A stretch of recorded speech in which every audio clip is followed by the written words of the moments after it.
Hey everyone! For this assignment, I chose to compare the Macomb Daily to USA Today. After looking at these two websites, the first thing that I noticed was the menu bar at the very top. I realized that the first category on both sites was news, which is understandable because they are, after all, newspapers. And the next one after that was sports. After that, the two sites had similar menu options. They were just in a different order, and only a few of the subheads were different. As a graphic designer, I also paid a lot of attention to the layout of the pages and how they were similar.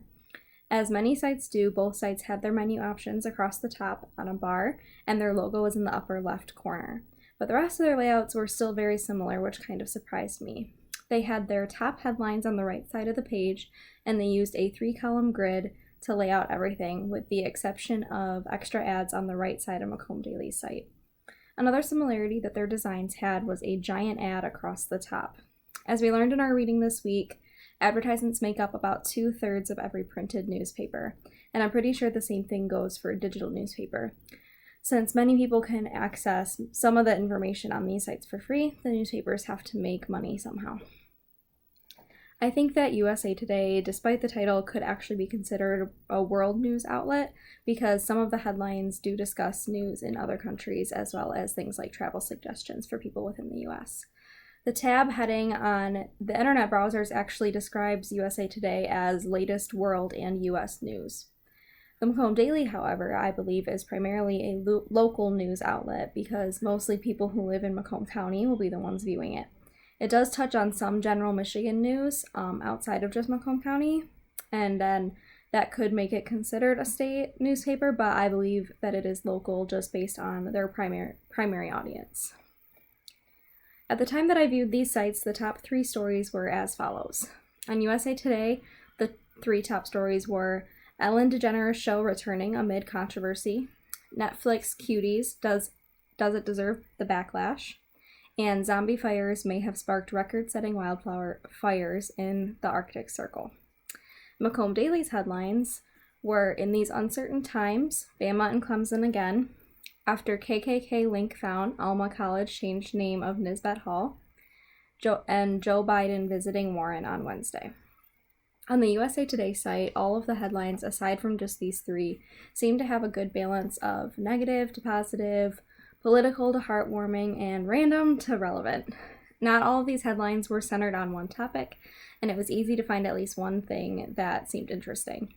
But they all seemed more intense than the Macomb Daily headlines did. There seemed to be more heartwarming and innocent headlines on the Macomb Daily site, and they were a little bit less dramatic. For example, one of the other stories on Macomb Daily was Zoom Zoom, today marks the start of the school year for many Macomb County students. And it was a simple article about a 10th grader from Chippewa and the start of her year.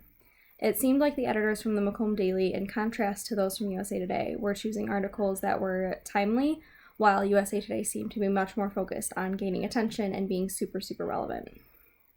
USA Today seemed to word their headlines in a more catchy way and tried to pique interest in readers, while Macomb Daily, generally speaking, just stated one phrase synopsis of the story or a few words that just describe what the story is about. On page 62 of our textbook, we learned how newspapers can use advancements in technology through the use of video and digital cameras along with laptops that allow for the digital transmission of content. This was evident on the USA Today site with their use of featured videos.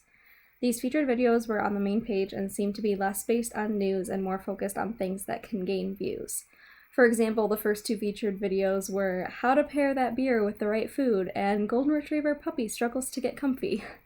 Both of these topics are not necessarily newsworthy and may even be considered silly, but they are things that the audience might be interested in and they might watch it just because it's fun.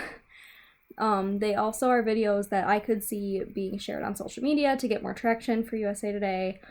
Silly videos like these are always shared on Facebook or Twitter just because they're fun and they can make your day. On Macomb Daily's site, the editors utilized wireless technology to their advantage with the article I mentioned before about the 10th grader and other students that started school today. The featured photo on this page in particular was courtesy of the student's mother, and the interview was so short that it looked like it could have been performed over text or email. I would not be surprised if, especially right now, a lot of these articles and stories are shared between people via the internet.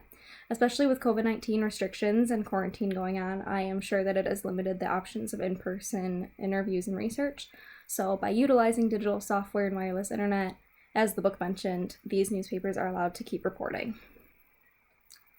I can also tell that these platforms are utilizing the internet by uploading new articles very frequently. From when I started this assignment to the time I'm recording it now, the top 3 headlines were bumped down and new ones kept appearing. In just the few hours I spent sporadically looking at these sites, it seemed like the top headlines were updating at least every half hour.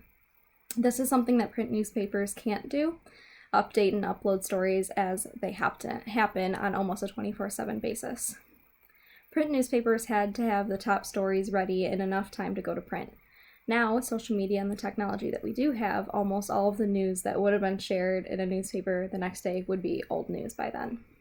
So the internet and digital versions gives these newspapers the chance to stay relevant and share the news with us as it happens, and I think they're taking advantage of that technology. Overall, I was not extremely surprised about the 2 newspapers we looked at and how similar they were.